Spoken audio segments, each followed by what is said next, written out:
Good afternoon, traders and investors. Will back here with another one, coming to you with a Wednesday market recap. Hope everybody had a good day. And in today's markets, guys, well, it was another day of morning rallies and another day of afternoon sell-offs. This is pretty much now the third day in a row where the market follows this exact structure. Take a look at the Monday session, morning rally into afternoon sell-off. Tuesday was exactly the same, morning rally with an afternoon sell-off. And today we got another morning rally and another afternoon sell-off. Very unfortunately, guys, just goes to show that the recession narrative is a very powerful one.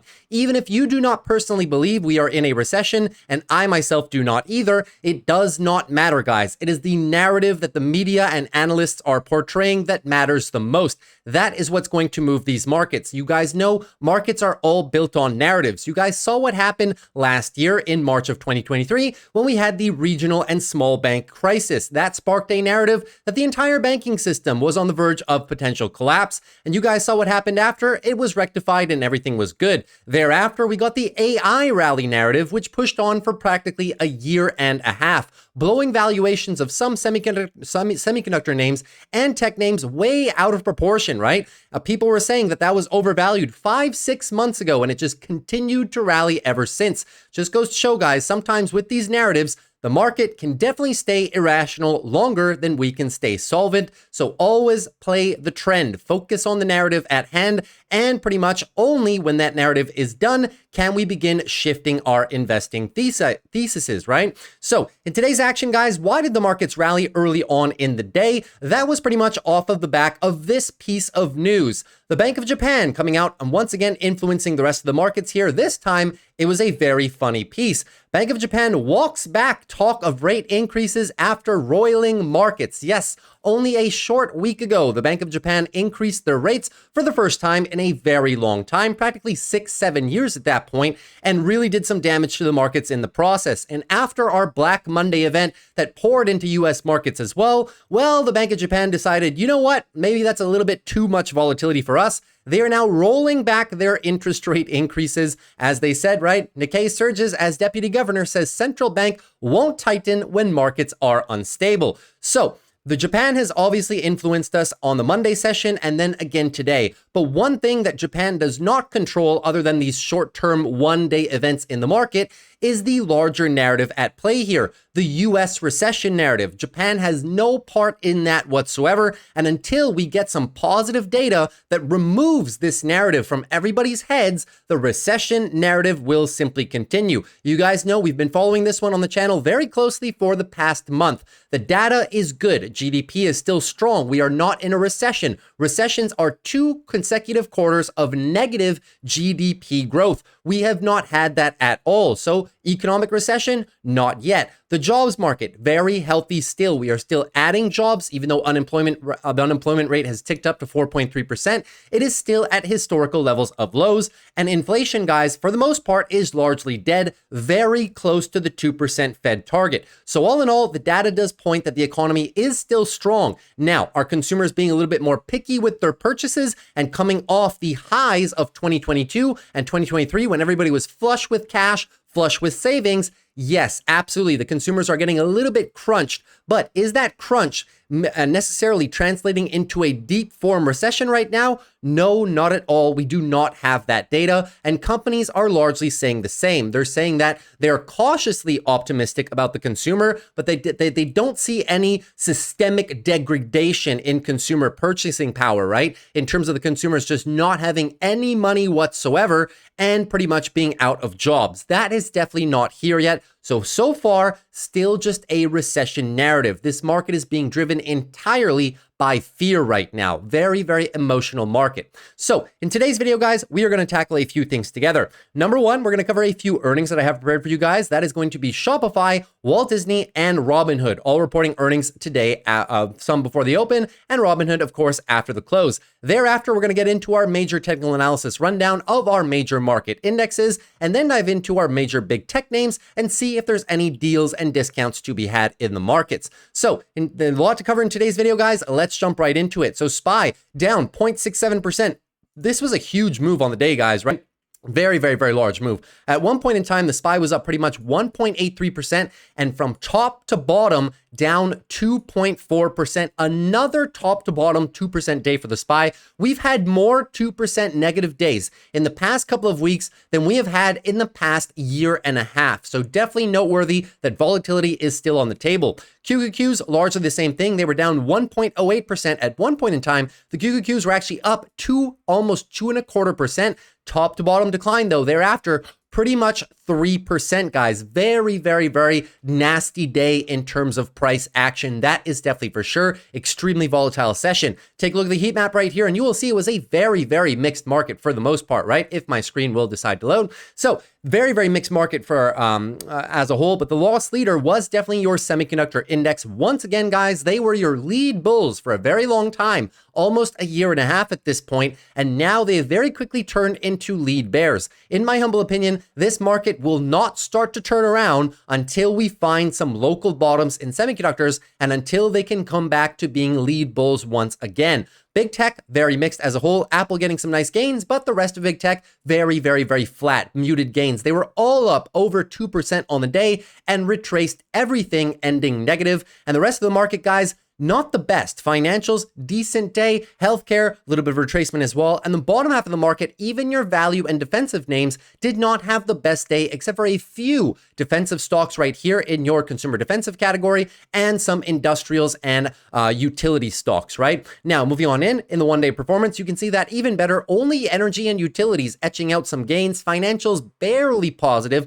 And the rest, guys, very deep in the red, led down by basic materials, consumer cyclical, healthcare, and technology. Unfortunately, on the 1 week relative, we are pretty much still negative all across the board on every single S&P 500 sector in the game right now. So before we get into more technical analysis, guys, let's jump into a few earnings, and we're going to start off with a pretty good one that must be on a lot of people's minds, which is going to be Disney. So Disney ending the day down today about 4.5% after their earnings. However, they did, in all fairness, have decent earnings. Take a look at this right here. EPS beat by nice 16%, and the revenue beat by about 0.32%. So why was the company down by almost 4.5%, guys? Well, it's all about the guidance, and pretty much, guys, this entire earnings season, especially leading into these recessionary fears, consumer slowdown fears, right? This entire earnings season has been predicated on good guidance. It does not matter the quarter that the company just had. Wall Street apparently does not care. The only thing they're interested in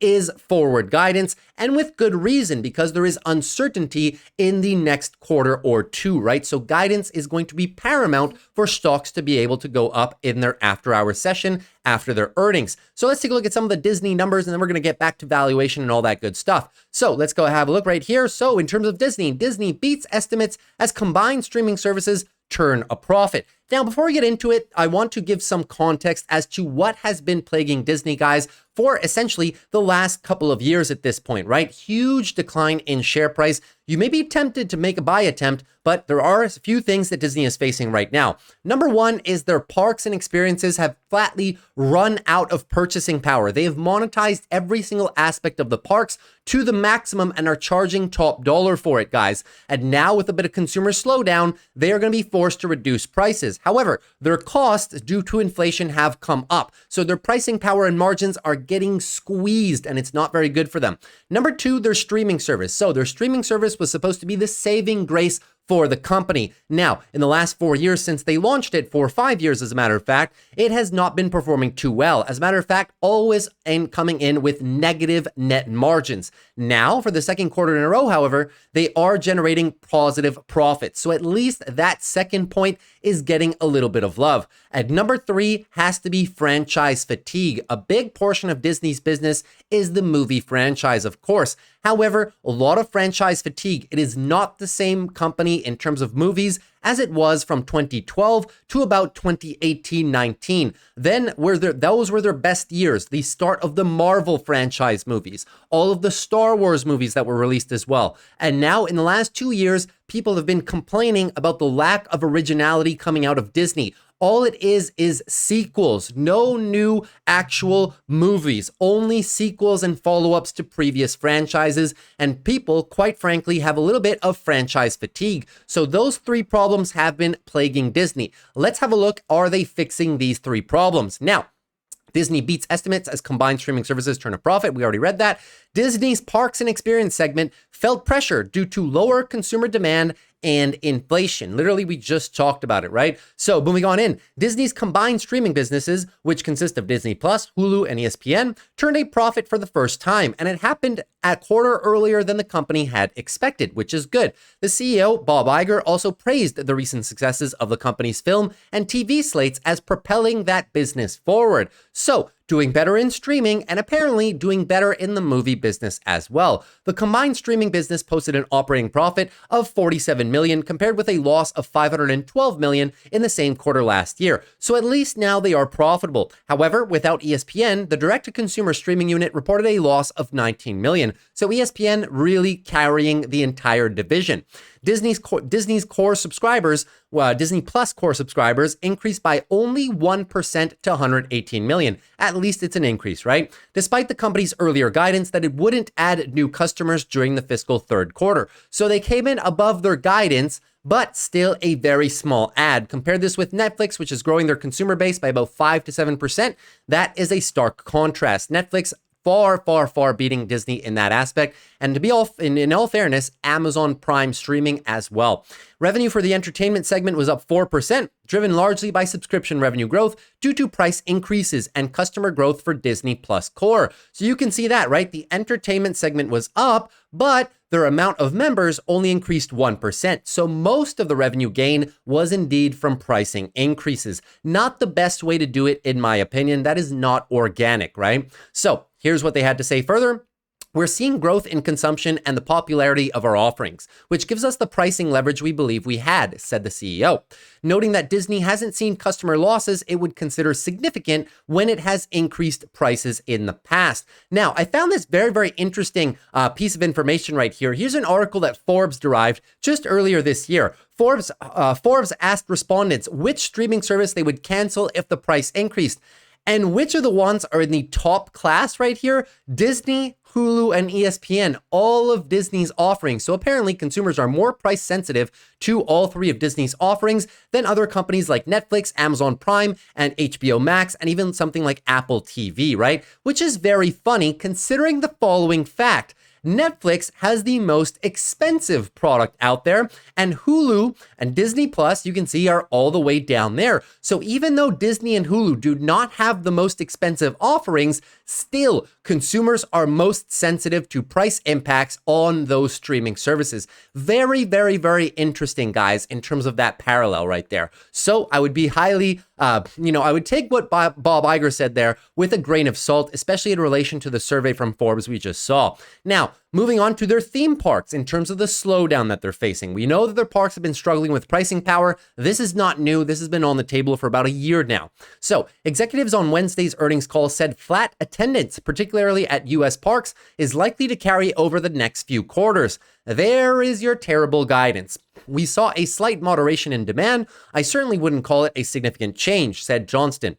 He's on the board. I would just call this a bit of a slowdown that's being more than offset by the entertainment business. So now, right, the entertainment business was costing them money and the parks business was excelling. And now that the streaming business is turning a profit and the parks are going down, they're trying to use the entertainment segment as a buoy to keep them up, which is hilarious because that business has been losing money for 5-6 years. Very funny, right? So that's one of the things that I also don't like about Disney, guys. When you see what management is saying, right? It just doesn't support what's actually happening with the company. The management team, in all fairness, they have to do this, right? They have to paint a rosy picture, but it really isn't, in my humble opinion.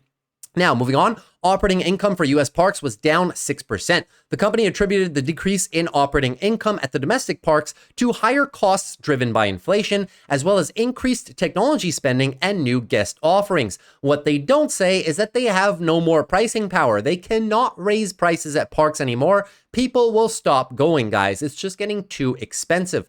Now, Disney has pledged to spend roughly $60 billion on its theme parks over the next decade. Huge capital expenditures. On Wednesday, Johnston said the company company wasn't prepared to give long-term guidance on theme parks, as it's unclear how quickly the future investments will manifest for Disney's earnings.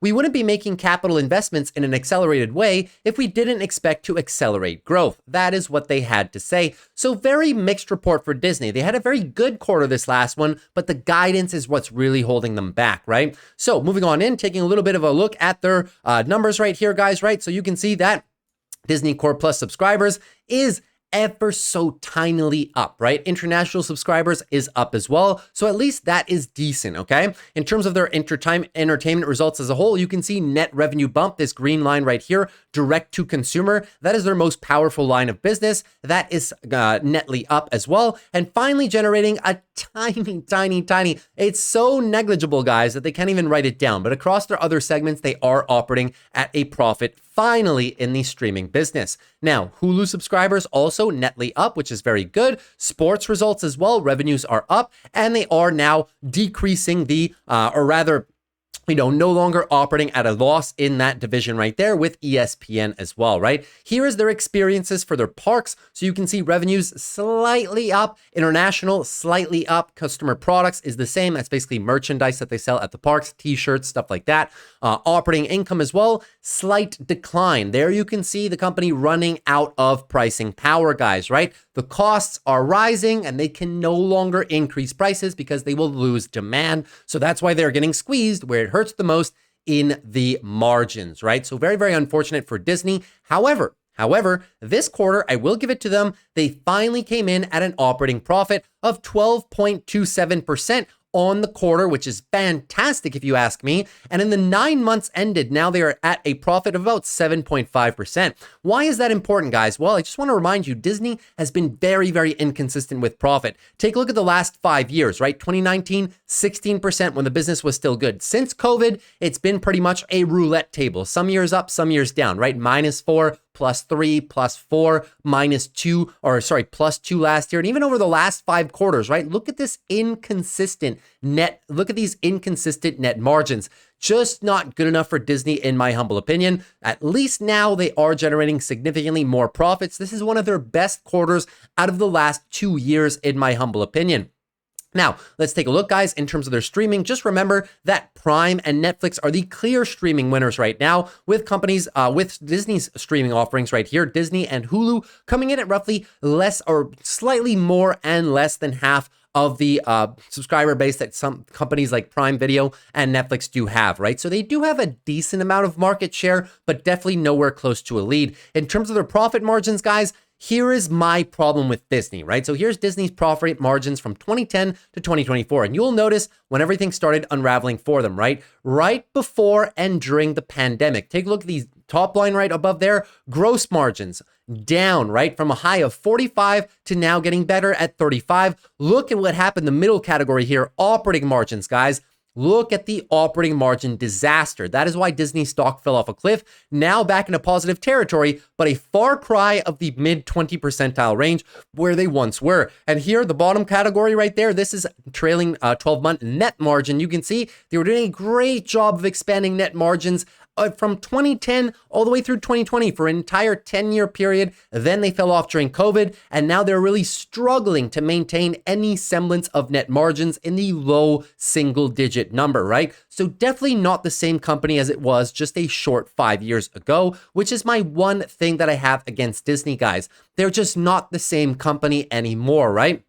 They are doing a good job now of trying to control costs and trying to listen to activist shareholder investors that are trying to get them to acknowledge the problems, cut costs, do a better job in their parks with pricing power, right? Do a better job against franchise fatigue, put out more original content, and their streaming business, do more advertising, right? Try to engage with more people and stay away from political narratives, which was a big problem for Disney in 2020 and 2021. I think they have learned their lesson because I have not seen them comment on a political narrative in a very long time. It doesn't mean that political narratives don't show up in their broadcasting, such as in their movies and TV shows, right? But at least we don't have management talking about it like they did back in the day, which completely killed the company back here, in my humble opinion as well, right? So moving on down, guys, in terms of the net analysis for Disney, well, it's not the best. So take a look, EPS growth here of 17% per year, which gives them a valuation here at $86 of 17.55 in terms of a forward price to earnings of 2024, 17.55, which is decent in terms of Disney's history. The forward PEG ratio, if you divide this PE by their EPS growth rate, 1.03, which is truly not that bad, right? And it does show that Disney is rounding the corner. Now, they do have a lot of work to do, but at least they're rounding the corner. We can see that even best expressed by their EPS growth. Now, finally getting back to decent EPS growth over the next couple of years and revenue growth continuing as well. So my final thoughts on Disney, guys. It's a company, yes, legacy American company. The company's 100 plus years old, right? So we have to give them that. It is probably not going anywhere, but is it a decent investment? Well, after being on the sidelines for Disney for the past 3-4 years myself, I have not touched the company. This is actually a potential nice turning point in the company. They've done leaps and bounds in improving the margins of their streaming business. They're finally acknowledging that their entertainment business, such as movie franchises, need a revamp and need fresh originality, and they are working on it.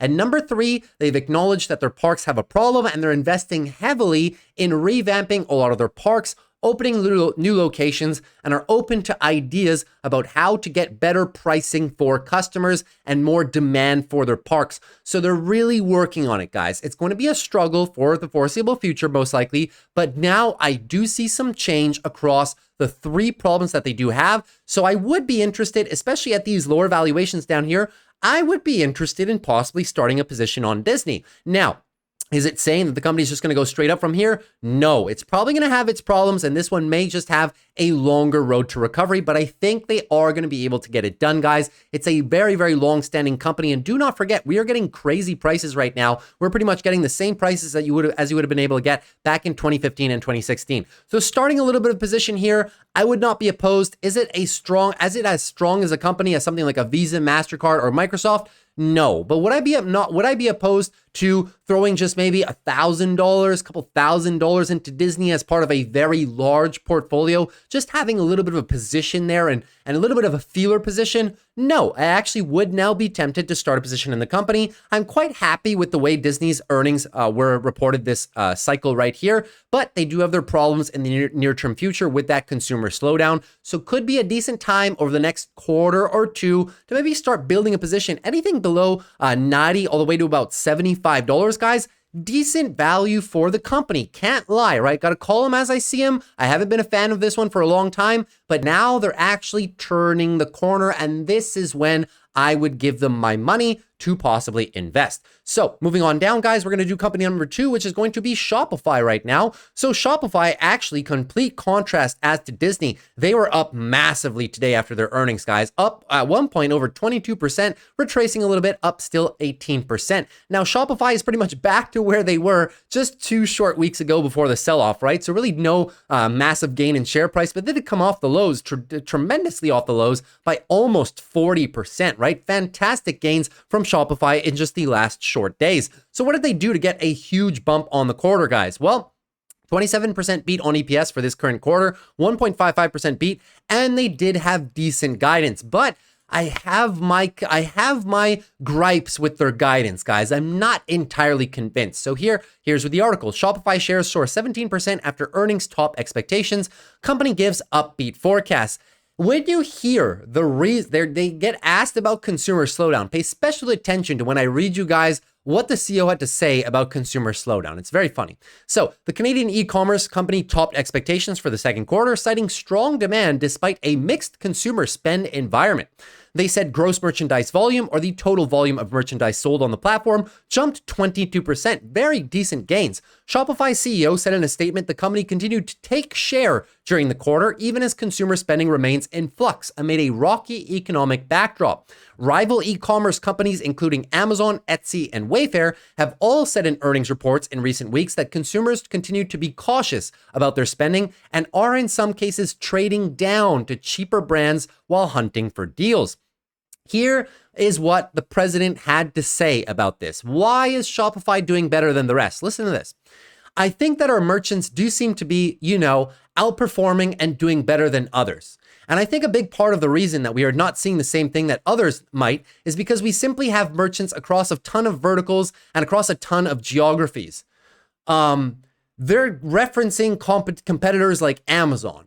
Amazon has arguably more geographies and more verticals than Shopify does, right? So it seems as though, even though when I first read this, guys, I personally thought that the CEO probably doesn't understand either why the trends are doing good for Shopify, right? The numbers are there, the numbers are good, but this answer, I would have expected a lot more data-driven answer from him, right? But it just seems as though he's kind of winging it. So I am not truly convinced that Shopify will be, away from the consumer discretionary spending slowdown. I don't think they will be immune to it. Maybe they were for this quarter, but when you give upbeat guidance, guys, be very, very careful. If they give upbeat guidance and they say our consumers are fine, and then next quarter consumers have a slowdown and they get affected, this company will be affected the most. So keep that in mind. For the third quarter, Shopify said it expects revenue to grow at a low to mid 20s% rate year over year. That is very good. Analysts were already forecasting 21%. This increase in guidance, guys, low to mid 20s, think, 22, 23, 24, 25. So that is definitely better than 21. There is your beat on guidance. Now let's take a look at some of the numbers right there. And we will see.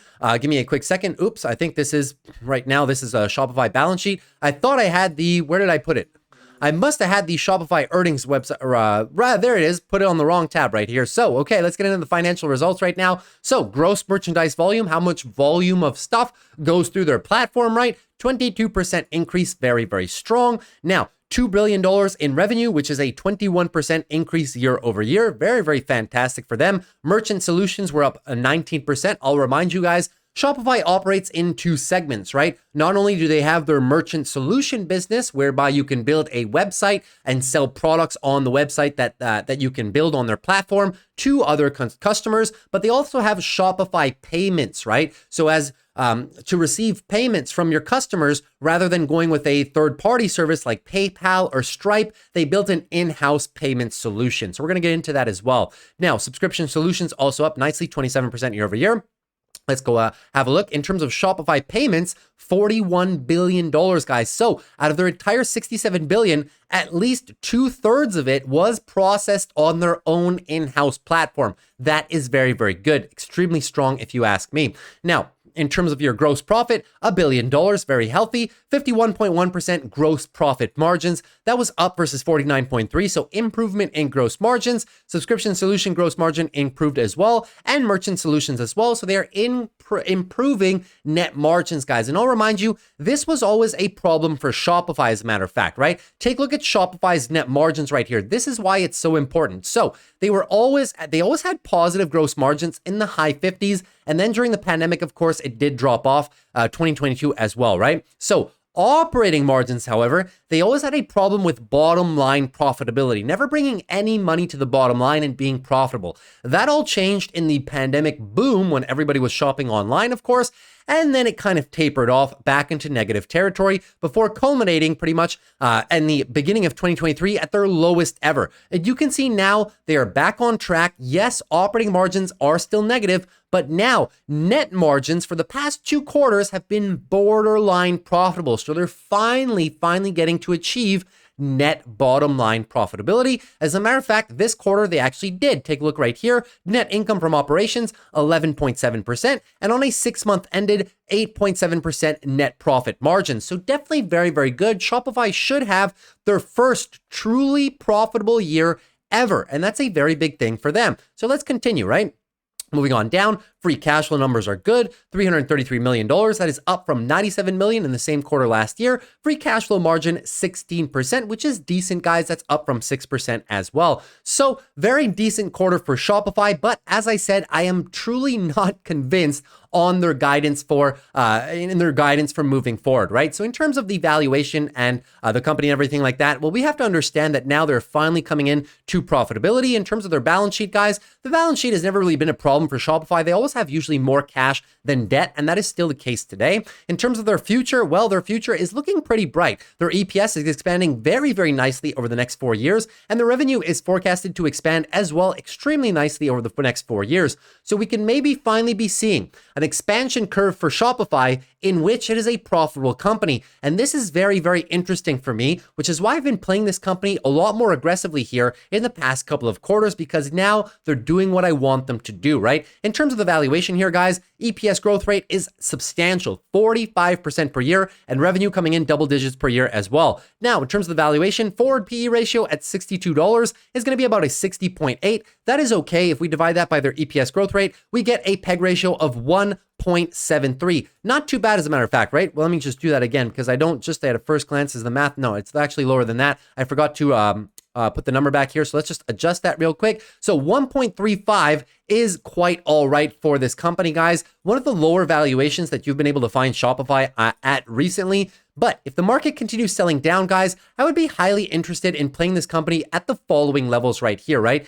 In the lower to mid $50 range. The valuation is going to get a decent amount better, maybe peg closer to 1.2. If I could find this one back in the mid 50s, think 57, 56, 55, I would probably consider playing this one as a swing trade or maybe even a long-term portfolio punt, right? Same thing as Disney, maybe just a few shares, right? Couple $100, maybe a couple $1,000, depending on the size of your portfolio. Could be a nice one up for consideration because they're now finally turning the quarter to that profitability. And I do believe analyst expectations are all pretty much higher right now. The midpoint is about 75 all the way up to about $100 at the high point. So it could be some decent appreciation in the near term future. Now, moving on in, guys, doing our last company of the day, and that is going to be Robinhood. So Robinhood's obviously one that retail enjoys trading a lot because it's very, very volatile, and usually the options premiums are quite good as well. So taking a look at Robinhood, obviously Robinhood has pretty much fallen with the rest of the market. They were down 30%, guys, in 3 simple days since the start of the month of August. 34%. Absolutely huge crush on Robinhood. And now is their day to save it all back, right? They're saving Grace Day and they absolutely crushed it. I apologize, after hours kind of erased on me, but you can see right here, they're pretty much since the close of the market right now, let's just put it on the screen.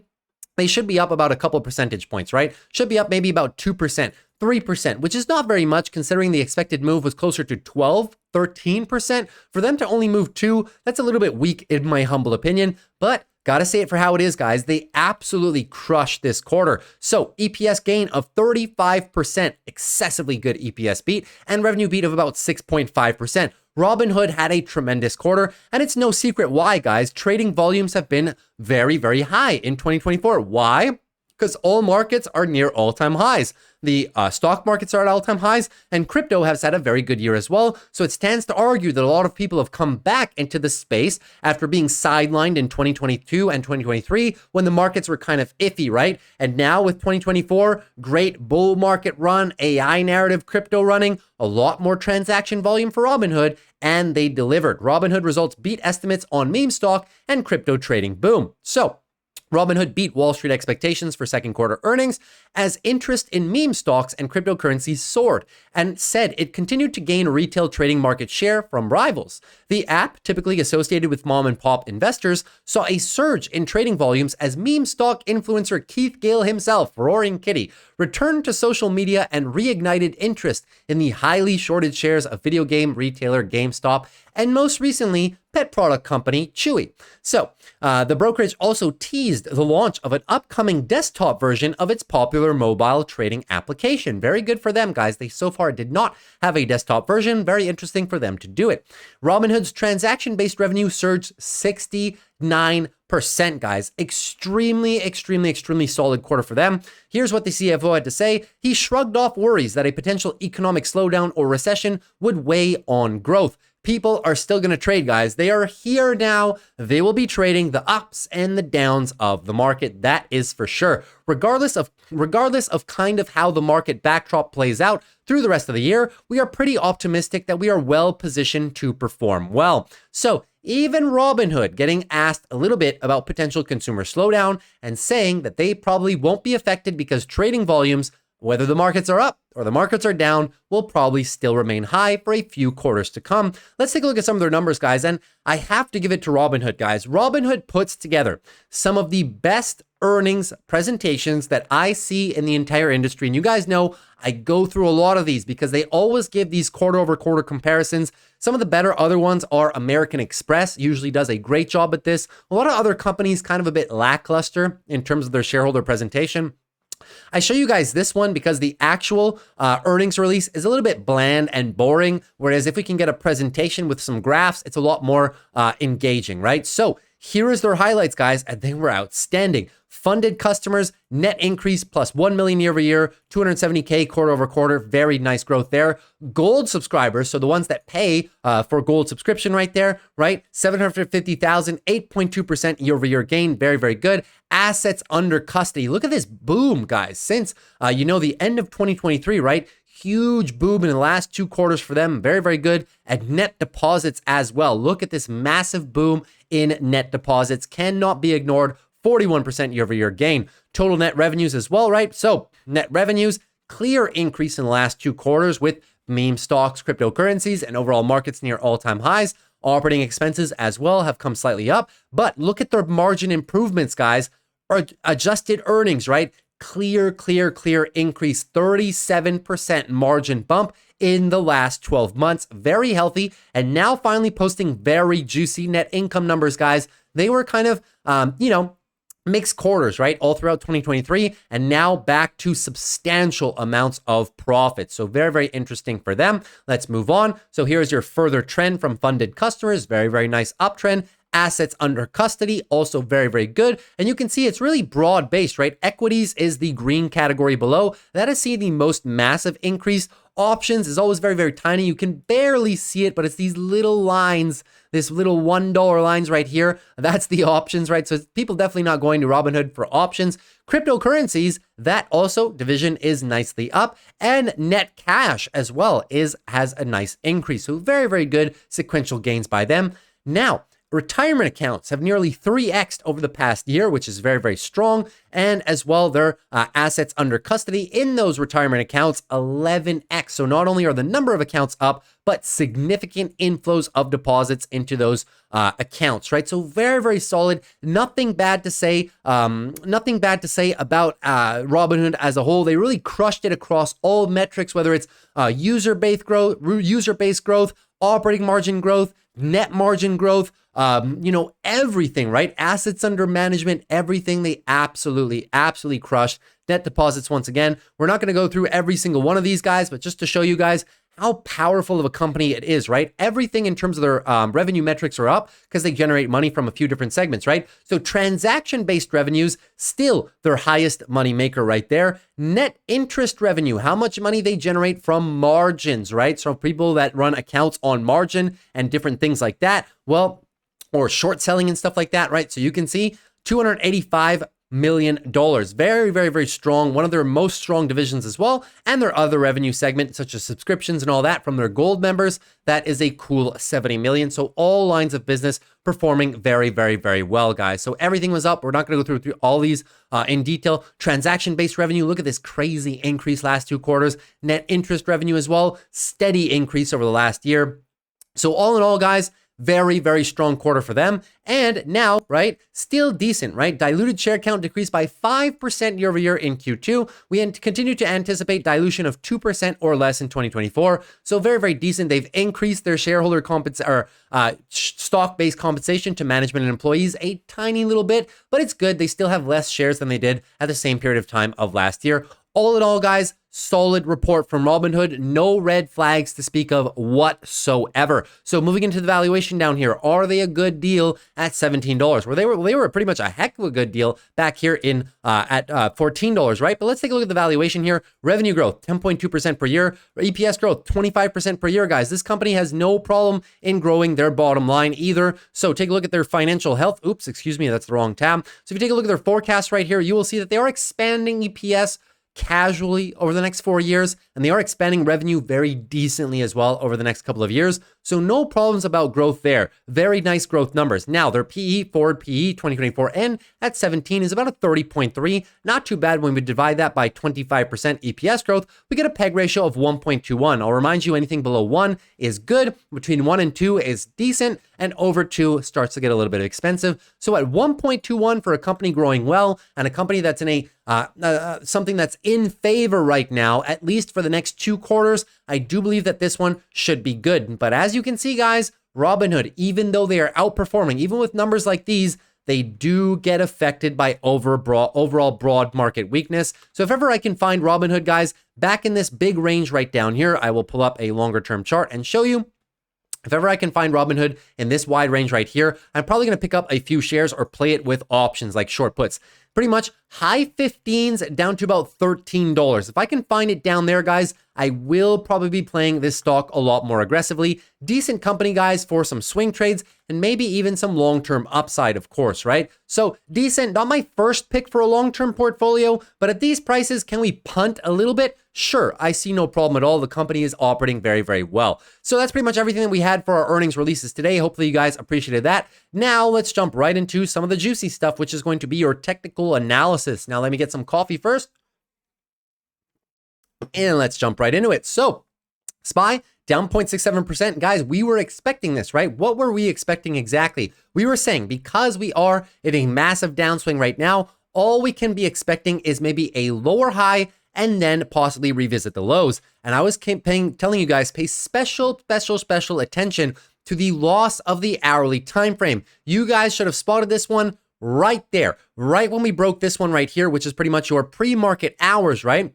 Right at the open, move up, hourly uptrend continuation, loss of the higher low right here, and then we started rolling over. This right here was the opportunity, guys, for the short. When you lose the hourly trend, you know that your daily higher low, or your daily lower high, excuse me, what is going on today? Daily lower high is set, and that we are probably due for a little bit further daily consolidation, right? That is exactly what happened today. You saw it even better on the futures. On the futures, there was a few patterns today, right? So number one was the loss of that hourly trend, and plus this rising wedge as well. As soon as we lost both the hourly uptrend and we broke below the rising wedge right here, which is usually a bearish pattern, when we break below it, you knew that at least some continuation was warranted. Now, this is a little bit excessive for in terms of one-day price action, but you did get your continuation there. So it was a beautiful short setup. I actually traded it a lot myself, guys. We performed excessively well on futures today, made about $600 shorting that exact same setup. So very, very decent day for trading for us, plus all the other premiums that we generated. It's been a very good week so far. The short-term trading gains that we've been getting so far for the week have been offsetting some of those positions in which we got assigned that are now down on cost, right? So very good week of trading nonetheless. In terms of the SPY though, continuing, what are we expecting, guys? Well, we're expecting maybe a revisit of the lows. As we know, the bounce size was just not decent enough. Barely getting up to 50% fib retracement, guys. So you know that was a very weak bounce by the bulls. And now we are likely going to retest possibly these lows down here at 511. Of course, break them. Daily downtrend simply continues. And at that point, guys, we have to watch out for this level down here. It's going to be a big one. 495 is the next major level for the bulls.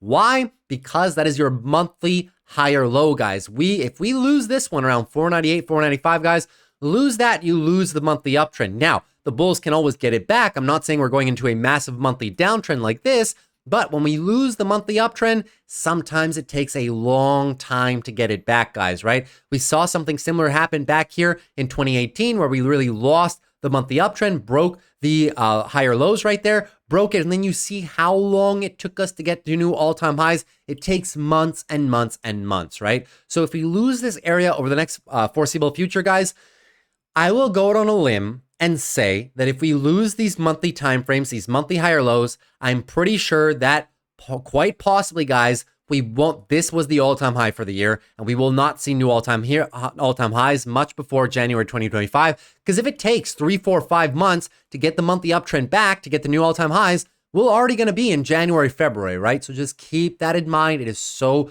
crucial for the bulls to start playing defense down here in these lower levels. And that would be a sell down on the SPY of roughly 10 to about 13%, which is an official correction. Moving on to the QQQs. So the QQQs, guys, down about 1.08%. Same thing as the SPY, right? So daily downtrend was clear as day. They got it back slightly here and then the absolute flush, right? So we were watching for the size of the bounce, keeping an eye on the hourly trend change. And when we lost the hourly uptrend, you guys know what happened. We now come into further daily consolidation. Your daily higher low is set and moving on to possibly retest these lows around 424. So we will see, guys, right? The bulls still do have a chance on the SPY and the QQQ. They still have a chance at setting up for the higher low and daily trend change, but they are not favored. Why are they not favored? Because the bounce sizes were not the best. Barely 50% bounce size. If you get a bit higher, then the bulls have a great chance at when we have a pullback setting the higher low and resetting into a daily uptrend. When the bounce is weak like this, guys, the likelihood is for the bears to at least retest the lows or get some follow through. Now, we can always double bottom and reset the daily uptrend, right? Or we can just put a stop to it tomorrow and reset the daily uptrend. But the probabilities on moves like this, usually talking about 75+% of the time, warrant a retest of the lows. So be very mindful of that. On the weekly, guys, if we continue plunging on this weekly, well, we're going to be looking for support down here, 413 down to 399, which is exactly the level I've pointed out on the SPY as well. Monthly higher lows, guys, lose these, you lose the monthly uptrend, and you are in for a long bout of recovery, right? So just keep that in mind. Moving into XLF. So XLF, pretty much the same concept as well, right? We were looking for the bounce. The bounce was good. And then unfortunately, guys, loss of the hourly timeframes once again, right? So hourly uptrend, loss of the hourly uptrend. Now we're going to be looking for that follow through and possibly further daily continuation to the downside. So take a look at the size of the bounce. Size of the bounce was 50%, a decent attempt, but definitely not a 618 or a 80% retracement, right? So now it's up to the bulls to really put in some stops right here, get us a daily higher low, right? So what you want to see on the lower time frames on all of these, you want to see the bulls put a stop, engulfing move, hourly uptrend shift. You will then know that your daily higher lows are set, and then we're going to make an attempt to get these daily trends back. As of now, though, probabilities do favor the bears for a retest of these lower regions, which is pretty much 40.5. Big weekly level as well. Those are your weekly higher lows, weekly uptrend. The bulls have taken back, or the bears have taken back a lot of this move so far, guys. I would not be surprised if even if we get a bounce, it ends up with a weekly lower high and maybe some retests of these levels as well. So pay close attention to those on XLF.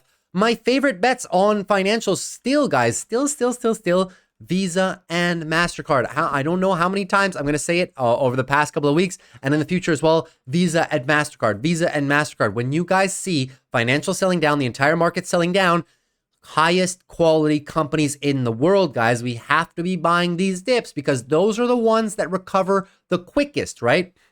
They will fall as well as the rest of the market. Look at this, Visa, right? Here's MasterCard in 2022. They fell a lot less than the market, and they were quicker than the rest of the market to recover at the tail end of 2022. That's why we buy these companies for long-term portfolios. Moving on to XLV Healthcare. So XLV Healthcare also coming down on the day, 1.02% for the downside. So daily higher low is set already, or excuse me, daily lower high is set today. Excuse me, guys, a bit tired today.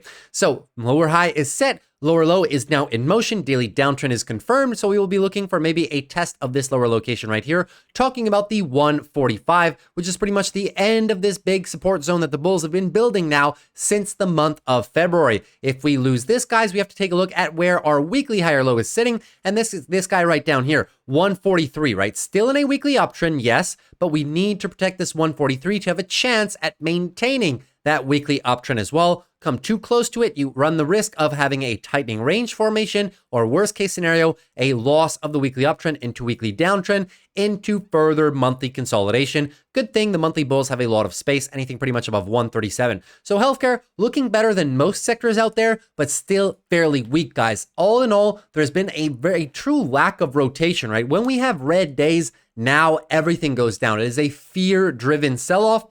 When you have fear-driven sell-offs, everything, guys, is going to come down. It's just certain sectors are going to come down less than others and rebound more quickly, right? And those are the defensive sectors that I've been talking about on the channel for about the past 2 weeks.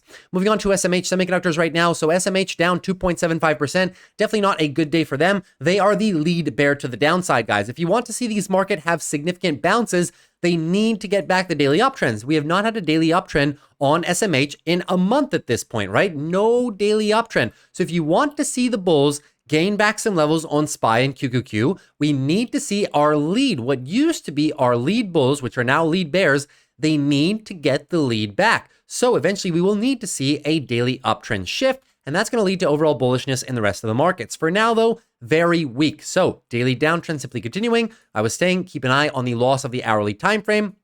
Hourly time frame was lost over the course of the morning and proceeded into shorting pretty much the rest of the day. So moving on in, guys, taking a look, the size of the bounce, that was key. Size of the bounce, as I was saying, only 50%, just about as good as SPY and QQQ.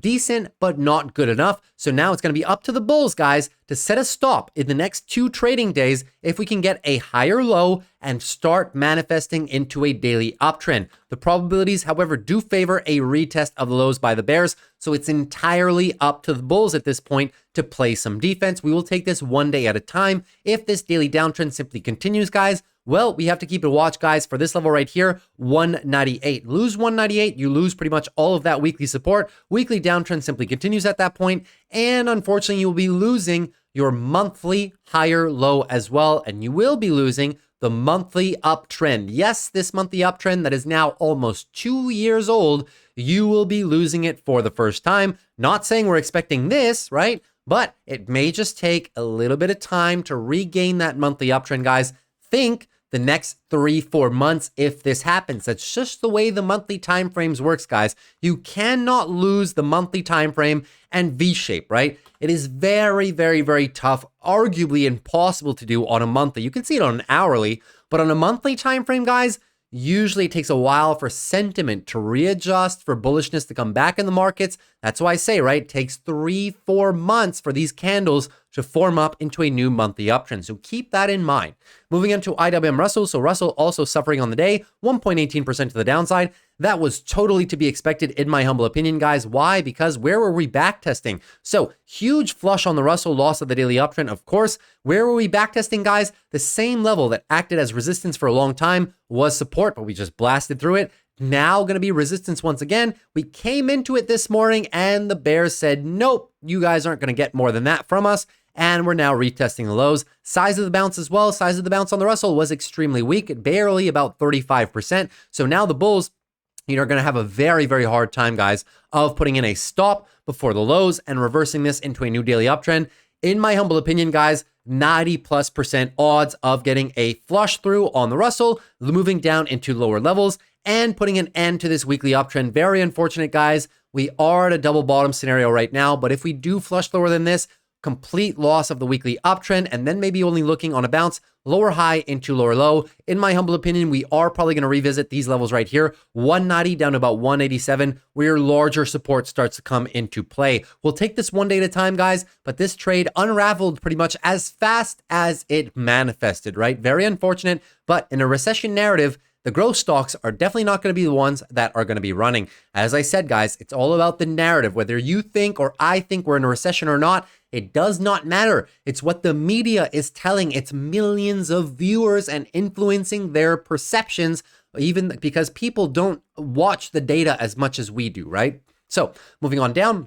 Moving into the Dow Jones. Dow Jones, 0.6% to the downside, guys, setting up for arguably the same type of thing, right? So moving on in, we were watching for the daily bounce. Daily bounce was nice, and then unfortunately we lost the hourly uptrend today. So if we see hourly downtrend continuation tomorrow, that just means that the daily downtrend is going to be likely to continue, and we will be eyeing this close level of support right here, 38,600 down to about 38,200. Slightly below that is the 200-day moving average, 32,100. So this range right here is going to be very crucial for the bulls to protect, guys, because these is your weekly levels as well, right? Weekly higher lows are all sitting right about there, and if you lose these, you'll be losing the weekly uptrend, and you open the door for a lower high into either revisit or lower lows, which would be the weekly downtrend, and just some further monthly consolidation, right? So the Dow Jones not looking too strong at all, but neither are the rest of the markets. Can't really blame them for that. So once again, guys, we'll take this one day at a time. I'm just telling you guys the expectation in the event that we do have the flushes. If we get some bounces and they continue, we will adjust and look at that scenario too. But you guys by now already understand how I am playing these markets anyways, right? So moving on down to big tech, shall we? Give me another quick second.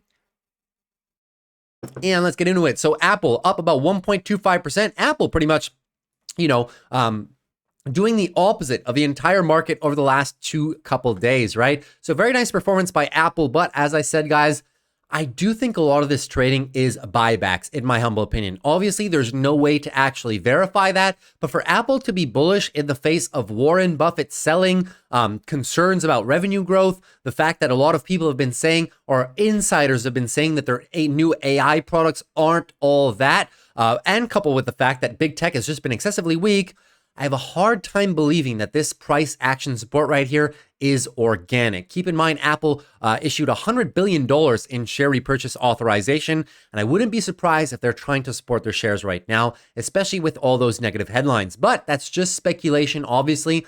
There's no data to support this right now, right? Just speculation, but very, very strange price action, in my humble opinion, on Apple, especially at a very high valuation of a 3 peg right now, right? Very, very strange. But nonetheless, Apple was green on the day, so congratulations to the bulls. And once again, the daily bounce is still underway. Why? Because we never so far have lost the hourly trend. Look, we got it here, and we haven't really lost it. The lows are still here, so we will see. If they lose it into tomorrow, well, then you know that your daily bounce is finished, and then we will be looking on the size of the bounce. Keep an eye on the size of the bounce right now, 618. So Apple actually does have a decent bounce, which gives them enough space to set up for the higher low and maybe get a daily trend change in motion. But do you guys think if the rest of the markets continue selling off, do you guys think that it's probable that Apple does this, or will it follow the rest of the market?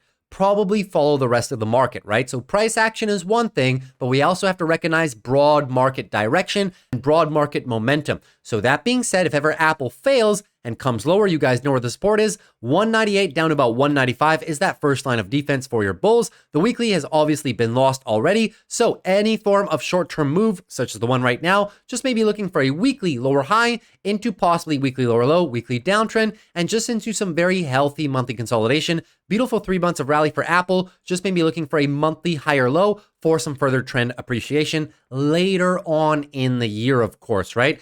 In terms of Apple, where I'll be interested, guys, pretty much lower 190s. If I can find 190 or better on Apple, I may be tempted to start playing it again, but anything above 200 in this market, I'm not going to touch, guys. The valuation is just a little bit too high for me.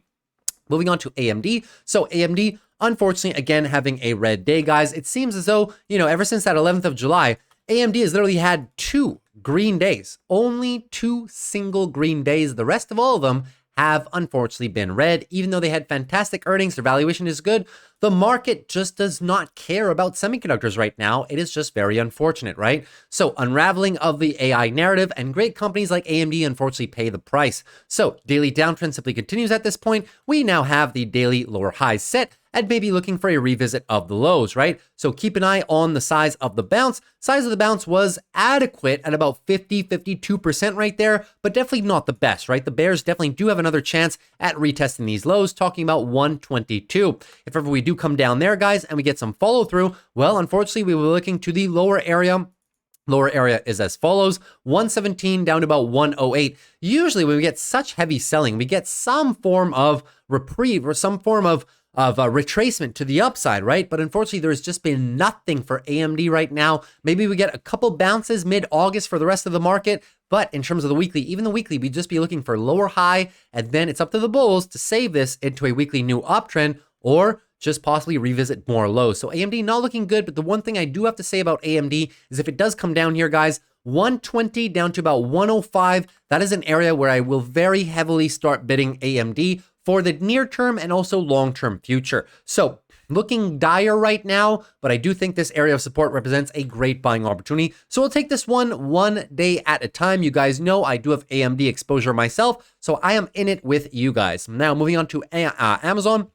Amazon was up phenomenally today, pushing almost 167, 168, and then unfortunately giving it almost all back. So Amazon was pretty much in the same scenario, right? We were watching for the daily bounce, and our hourly trend was our guide. And then unfortunately, look what happened, loss of the hourly uptrend, and so unfortunately, your daily bounce is probably finished. So that being said here, guys, going to be looking for the bull's ability to set up for a daily higher low into a daily trend change. But keep in mind, the size of the bounce was not the best because of the sheer momentum after earnings, right? That big earnings gap down didn't help us to generate any meaningful bounces. So far, the bounce only 38.2. So the bears are favored right now for a revisit of the lows. And if ever we revisit the lows or lower, you guys know the drill. I will be buying Amazon, guys. I still like Amazon for a nibble in these locations right here in the 160s. And in the 150s, it becomes a heck of a buy for me, right? So this is a larger form support area below us, 150 down to about 135.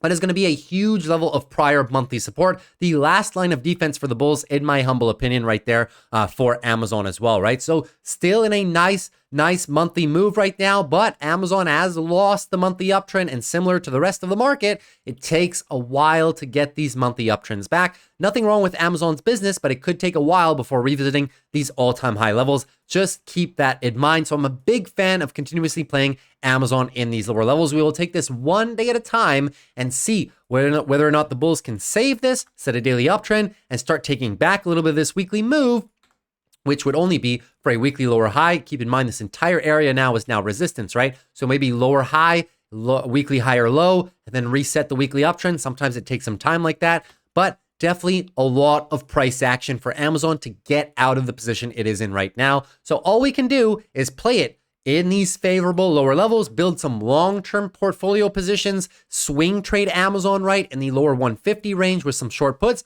All good opportunities if you ask me. Now moving on into Google. So Google also, we're up decently today, all the way up to about 165 before giving it all the way back. So daily downtrend on Google simply continues at this point. Lower high is set by the loss, you guys guessed it right, loss of the hourly time frame into hourly downtrend. You know that the daily move higher is finished. And then second thing we do is measure the size of the bounce. Size of the bounce, only 38.2%, guys. Very weak, right? We would have needed a 50% or better, which creates enough space for the bulls to set up for the trend change. When you get a weak bounce like this, the revisit of the lows or lower is very likely. So keep that in mind, guys. Going to be watching out for the next few days. If we break the lows 156 right here, we are heading into my massive box of support, which is my juicy buying area, guys. 152 down to 144. Google at that point would be down significantly, 20 to all the way to 25%. Usually been a great time in history to buy Google anytime it retraces from a high for 20 to 25%. So that's why I will be heavily playing this one down in this location right here. And as I said, guys, eventually when we come down here, eventually one of these daily downswing legs will get so small that we will get an engulfing move, daily uptrend reversal, and then we can talk about how much of this weekly move we can recapture, and same logic applies, size of the weekly bounce, and then weekly lower, a higher low, and then higher high, right? Price action 101, resetting trends and who is in control. Moving into Meta.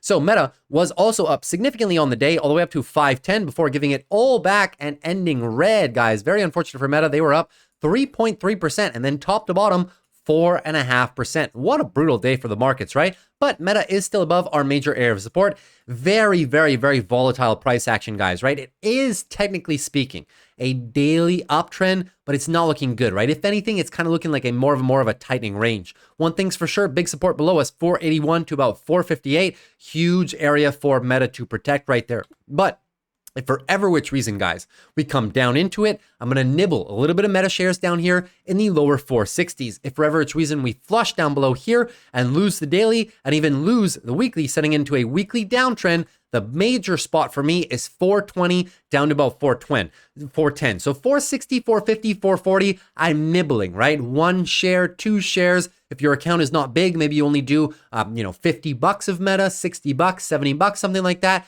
If you come down here though, that's where I consider going a lot more heavy on Meta. That would be a top to bottom decline of 22 to 28%. And in the context of bull markets, especially with fantastic earnings and fantastic fundamentals, I am always a big fan of buying Meta at those drawdowns right there, right? So looking very good on Meta. We'll take this one day at a time as well. And obviously the bulls haven't really lost any control whatsoever, right? We can still move this into a new daily uptrend and attack the higher weekly levels of resistance right there. But Meta cannot do it alone, guys. If the rest of the market does not cooperate, do not expect Meta to go up. Now moving into Microsoft. So Microsoft as well, down 0.30%, right? They were actually up on the day, similar to the rest of the market. They were actually up a very healthy 2.5%. And then top to bottom, guys, almost 3% decline. So daily lower highs are now set. And we will be watching in the context of this massive daily downtrend on Microsoft.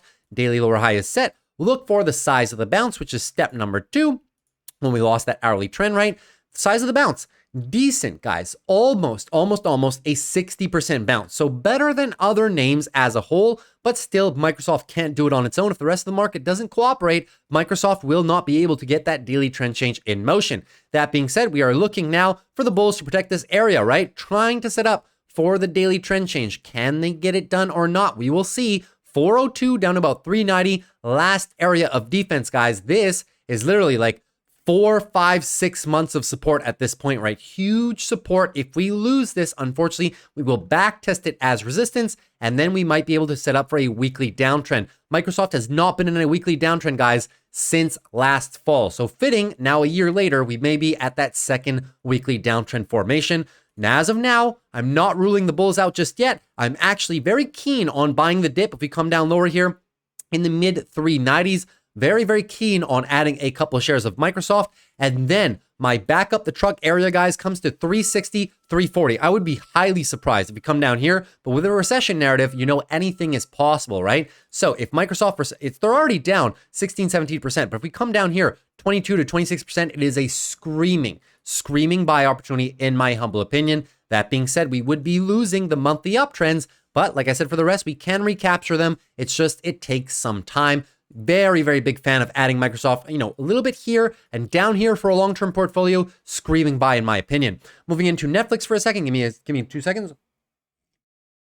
All right, so moving into Netflix right now, up 0.31%, but couldn't hold it up, guys. They were actually very, very nicely up by a couple percentage point and gave it all back. Look at the size of the bounce on Netflix, however. So daily downtrend, daily bounce. The size of the bounce on Netflix is better than anybody else. They bounced almost 80% with the high of today. So the bulls definitely do have a chance, guys, at setting up for the daily higher low and changing this trend and maintaining this range, right? We're trying to maintain this range as best as possible. But similar to the rest, guys, if the rest of the markets fall off, don't expect Netflix to be able to save this on their own. They may even retrace a little bit lower. And if that does happen here, guys, we're going to be looking 575 down to about 525. This $50 range is usually where I want to be picking up a little bit more Netflix for myself. That being said, weekly uptrend is lost, but that's no different. We've been losing this one for now 2 weeks in a row. And the monthly, guys, the monthly is still in an uptrend. And as I said, that monthly higher lows are down here, 545. So that's exactly where I'd be looking to shop for a bit more Netflix shares myself. Now, moving on to NVIDIA.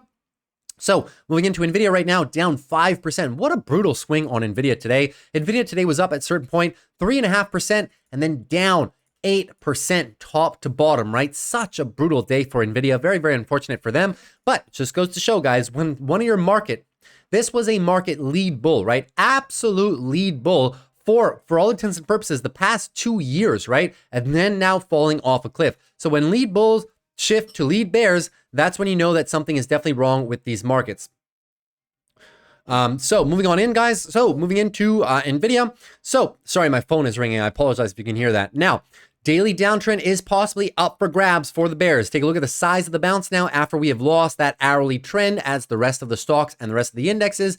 You will see, guys, that the size of the bounce for NVIDIA was actually not that bad. They got up to the 618, exactly up to the 618 here, guys. So NVIDIA has a chance, and it's more volatile than others and does have more bullish support than others as well. So one piece of good news from NVIDIA, and it could actually get them to save this daily downtrend into maybe a little bit of daily uptrend reversal right here, and that would do wonders for the rest of the semiconductor industry. That being said, we're coming into very large support, 104 down to about $92. Definitely cannot lose the 92, guys. Why? Super important level. Not only is it an important weekly level, but that is coming up on, retracing a fair share of the monthly, guys. If we break down below 90, that'll be, an 80% retracement on the monthly and could just kill NVIDIA's ability to maintain this monthly uptrend for the rest of the year, could just plunge them into sideways, at best, sideways consolidation for the foreseeable future as the markets iron themselves out. Now, so we're going to pay special attention on how we react to these levels. The levels that I want to play, guys, I want to be writing short puts. I like NVIDIA 85 down to about $75. I'm not saying it's going to get there, but with such crazy volatility, if we spike down into the low 90s, you'd probably find some very decent premium in the low 80s to high 70s just because volatility is so high and represents a much better value proposition for NVIDIA if we do get some short puts assigned down there. I would not mind picking up shares of NVIDIA at 79. As a matter of fact, that would be a heck of a discount, guys. that'll be talking about, right? Almost a 43% discount from the all-time high, so would be very welcome. Now moving into Tesla. So Tesla down about 4.43% as well. So daily downtrend simply continues on Tesla right now. Very unfortunate, but they've lost all momentum. Next catalyst for Tesla is the robotaxi event in the midpoint of October. So nothing much in terms of bullish news to look forward for on Tesla. And now, unfortunately as well, guys, now that we're below 200, you guys know what happened. We lost the major band of support that we needed to hold on the higher time frames, such as the weekly. Now the weekly is giving back the entire move of momentum to the upside. And now we're actually going to start revisiting these lower levels right here, 180 all the way down to about 165, this secondary zone of support all the way down here, right? So the bulls definitely need to hold up that one. If not, it's not going to look pretty. But there's no bullish catalyst on the line for Tesla just yet. I am not going to play this company, guys, in a recession narrative. Consumer discretionary spending is down, right? The last thing you want to go for is big ticket items such as cars, right? So unfortunately, that is just the fact of the matter for Tesla. We will reevaluate this one on a day-to-day basis. For short puts for me, guys, I would have to see a huge move down from 191 to about, maybe 180. And then if I can find some premiums with high VIX, if I can find some premiums 160, 150, that's how conservative I want to be on Tesla, guys. Just not taking any chances in these markets. Moving into Palantir right now.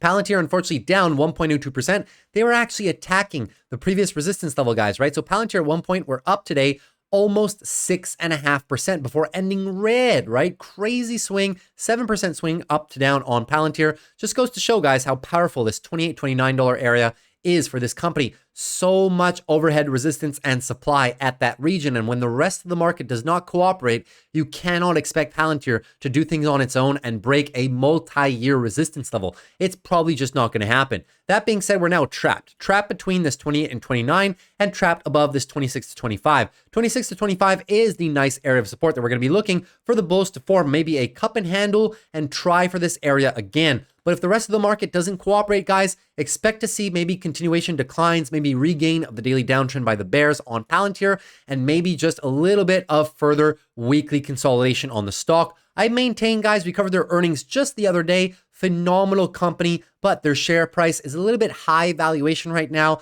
And when we come into these whole recession narratives, companies with high valuations usually don't do the best. That being said, if I ever see Palantir down below here, $24 to roughly $21, this is where I'm more keen on bidding the stock for a long-term portfolio, but also for some swing trades. I'd be very hesitant to take some swing trades in these levels right here, knowing what the rest of the market can do, right? That's pretty much everything we had today, guys. No trading portfolio update today.